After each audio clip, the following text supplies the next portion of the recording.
Antegirize all country director wa World Voices Uganda na jirango bo okutuminyeto omishomonke na munonge kwatirine nebigwererezi nibwanyu mukushangangwa eminyeeto okutwariza hamwe niyo ekizire y'umubaro omwihanga kandi abakinamana okukora ebimetari imwe n'imwe na munonga cyako mukwera omukireke kigwererezi kimu ekitukukora niko kurura ngo twa traininga oba twasomesa abo abantu wa stakeholders abakwahukana abe biti bikwahukana eminyeeto ba members ba platform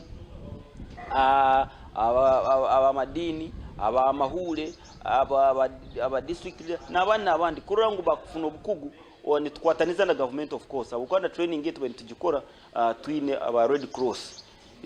so niko turura ngo twakwataniza hamwe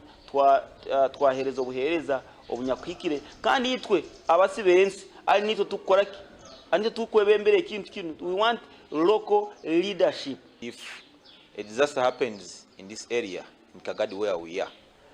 the old people will not be able to help other people, the women, the children, but it's the youth that we will engage to make sure that they respond and they quickly support those people who are in need.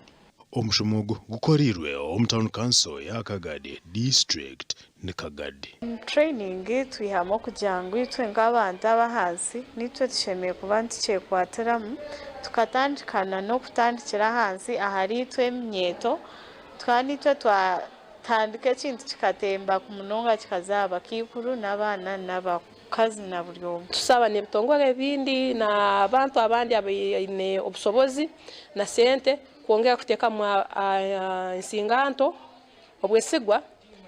amagezi n'amani Aitirgambira abebigwererezi ebyakira mu ihanga Uganda abantu abarengera muri abe nabana baherize kwitwa icyo kureberaho abari mu district Nkambare Kapchora obo n'abandi bingi bakiburize amesho Oxfam Uganda n'ebindi bitongore n'abakampani binogizaho kugira ngo kubahwera ubu bakohereza obuhwezi omulnasent gashakwa Thomas tumwebaze Our TV West.